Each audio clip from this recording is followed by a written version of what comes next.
The following podcast contains references to violence, death, and bullying. Listener discretion is advised. The class of 2020. Tiffany was found in her bed, sitting upright. Unresponsive, her bloodshot, wide-open, million-mile-away eyes were staring past the concerned group that were now examining her. Past her princess-themed room, past the cheerleading, soccer trophies, past everything that once was. It was a terrified gaze, just like the others had. The rest of the family was screaming and in shock downstairs. This was the third 17-year-old that this happened to in the last 2 weeks. All followed the same pattern. All were healthy, happy, full of life, but then somehow fell into what seemed like a brain-dead coma. Their eyes responded to light, and their bodies' reflexes worked occasionally. But that was about it. It seems as if someone or something flipped a switch and turned them off. What was going on? What were they exposed to? What had happened to them?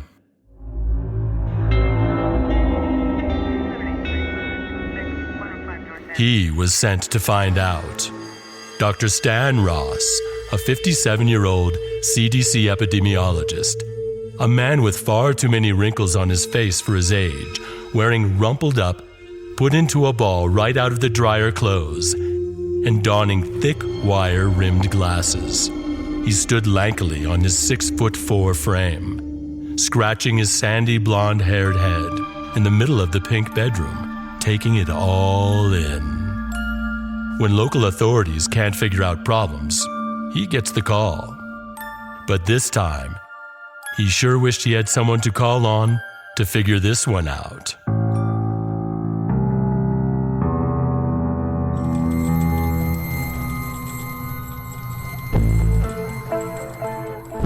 All three girls, who now lived in a vegetative state, lived in the same town, Ridge Hill, went to Ridge Hill High, and were friends on the cheerleading squad. As Stan dug further into the case, he found out that these girls were some of the most popular senior girls at Ridge Hill High.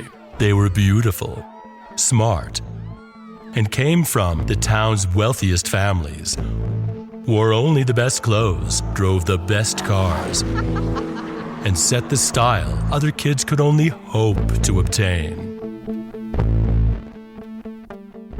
Stan was puzzled. The blood samples showed no signs of poisoning. The toxicology screen was clean. What was going on? This was going to be a tough one, all right. After months of being wheeled in and out of various doctors' offices and hundreds of inconclusive tests, the girls were finally whisked off. An hour and a half north to the Pines, the state's long-term care facility, to take better care of their physical needs. There, they were placed in the East Wing, the wing for patients who required the most support. Their days consisted of waking, being cleaned up by a nurse, meds, spooned soft food that mostly ended up on their faces, and then wheeled into the sunroom, where they were pointed in the right direction for the best view of the lovely surrounding countryside, though their gaze was inevitably elsewhere.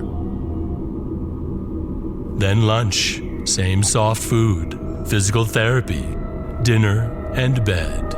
The next day, and every day for the rest of their lives, would be the same routine, over and over and over again.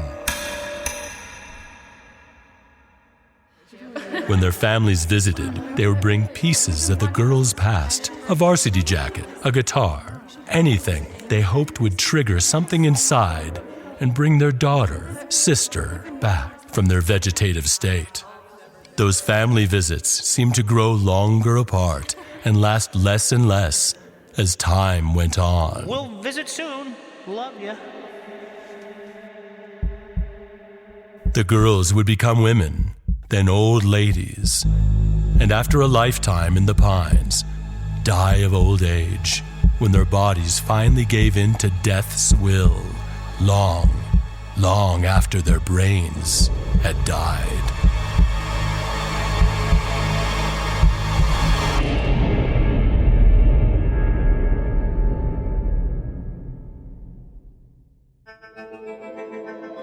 The cases remained an unsolved mystery.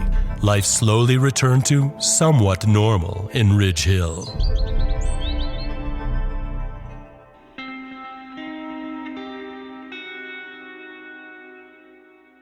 What could be worse than moving right before your senior year of high school?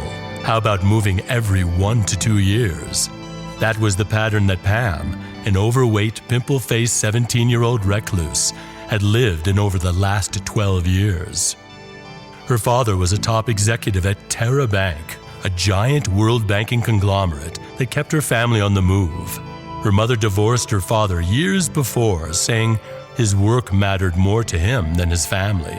But Pam chose to stay with her father. Time to go, Pam, come on.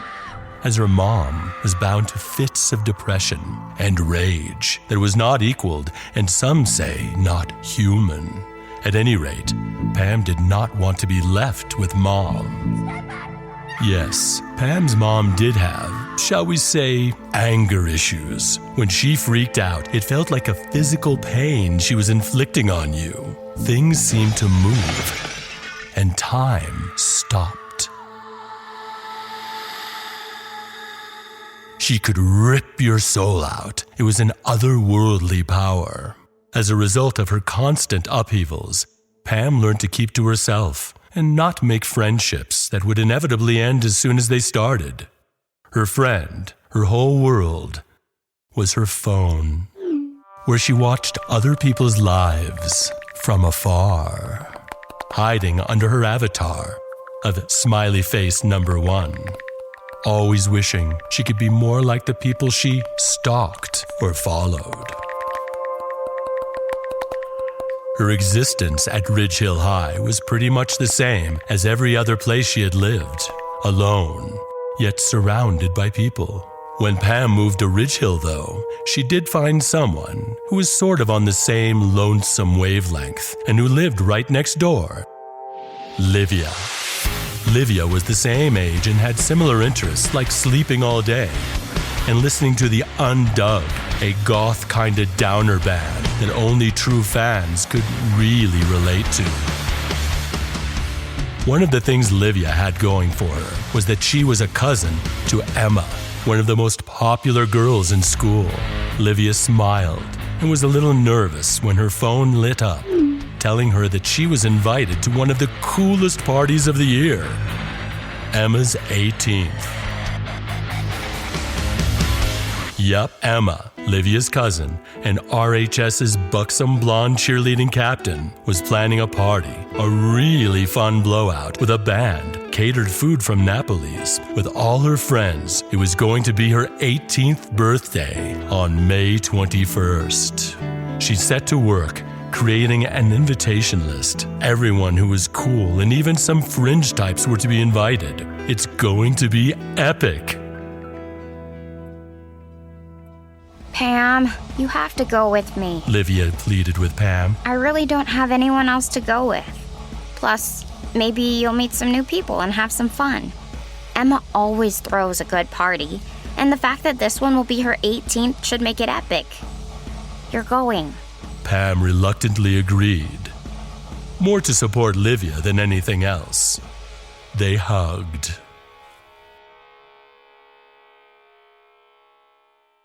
Stan Ross didn't stop investigating as the town moved on, but the reality was that he was drawing a blank and nowhere closer to solving whatever it was that so terribly took these young people's minds.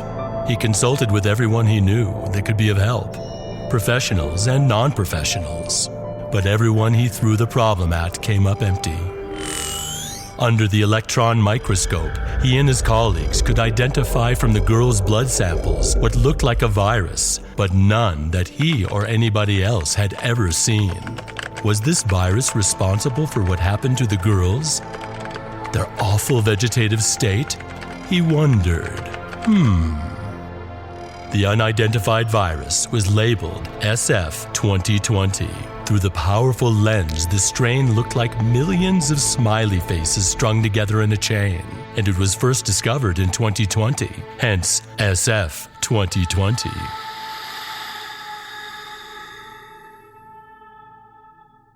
It was an epic party, all right. From the moment Livia and Pam arrived, they received pretty much the cold shoulder from everyone.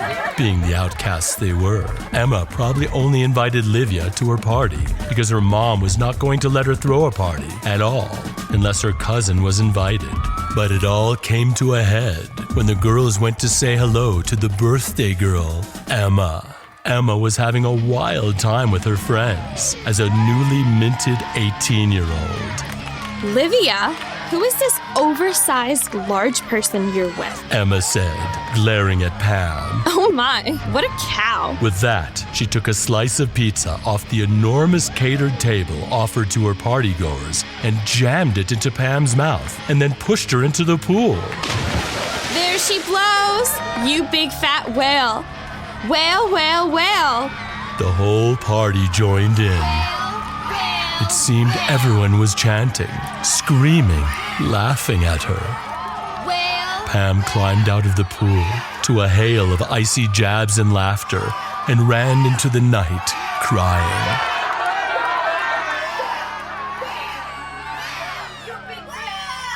She didn't stop running until she got home.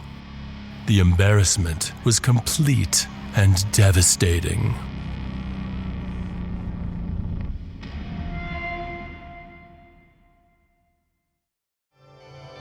Soon, pictures of Pam in the pool with the title, "There She Blows," would be all over the internet. The post spread all over the school. Everyone knew of the incident.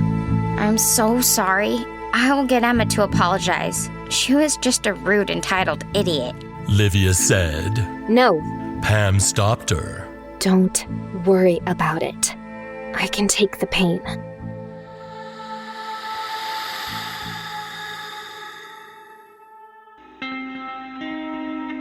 Pam didn't go back to school for 2 weeks. But during that 2 weeks, a flu of some kind began to overwhelm the RHS student body, with many ending up in the nurse's office. The first cases appeared the Monday after Emma's 18th birthday blowout. But one who was really affected and infected was birthday girl Emma.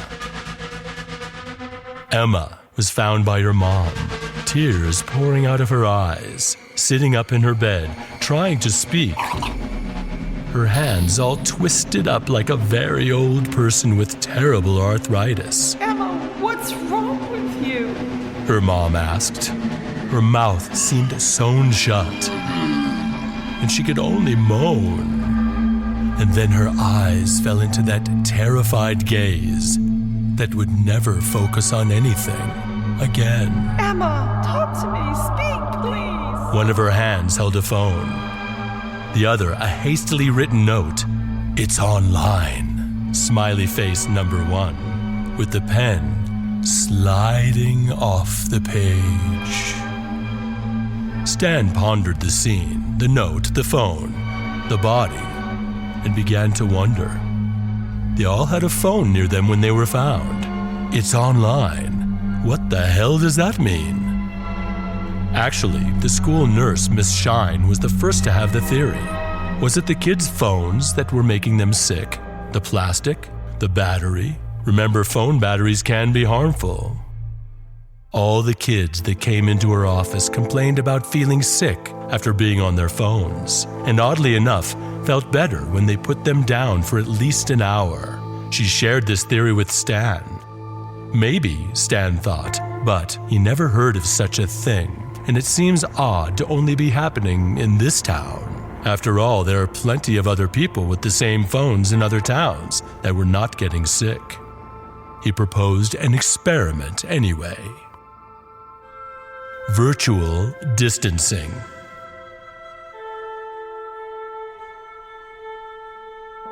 He put out a town health alert. If you are a student of Rich Hill High and experiencing flu-like symptoms, please refrain from all devices that are attached to the internet and try to remain 6 feet away from them. If you must go online, wear a face shield and gloves.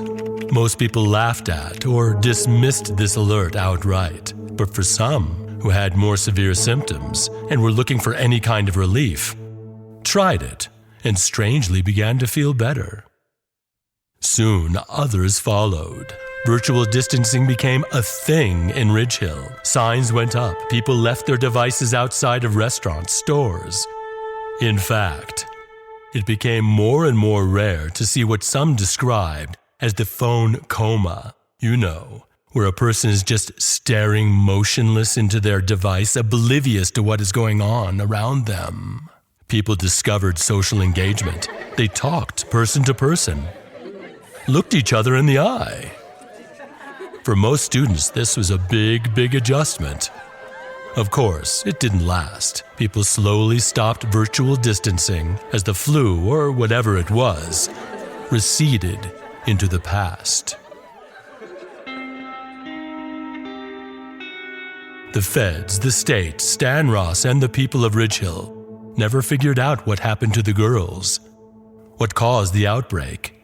The case remains unsolved to this day. But I think you know what happened, don't you? Smiley Face 1, aka Pam, sat as usual alone in her darkened, gothed-out room, sitting, waiting, like a predator, waiting for someone online to say something bad, evil, or hurtful about her. Pam's mind and body had become so entwined to the internet that she was able to transcend her telekinetic power she inherited from her mom through the ether of technology. The internet acted as a transducer for her gift, her evil. And she used that gift, that evil, as a way of revenge. And if someone did bully her online, she would pounce.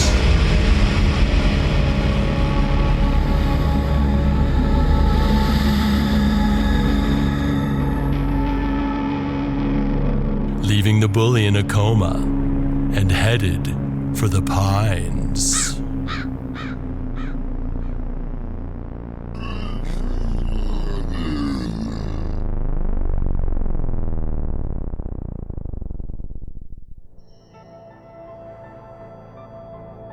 In the end, if Pam was able to create a Pamdemic through social media with devastating effects, what have we opened ourselves up for? Are we better all connected? Or should we all virtually distance from each other? You decide.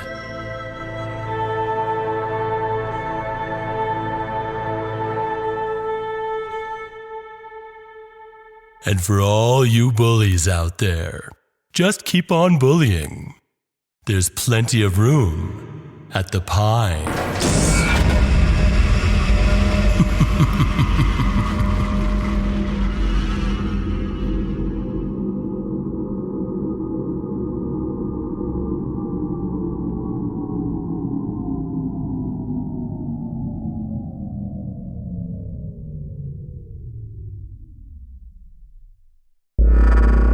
Thanks for listening to Hothead Horrors. I release a new tale once a month. Please like and subscribe to keep the horror coming. You can also listen on Apple Podcasts, Spotify, or wherever you listen to podcasts. Stop by hotheadhorrors.com to pick up some merch if you like.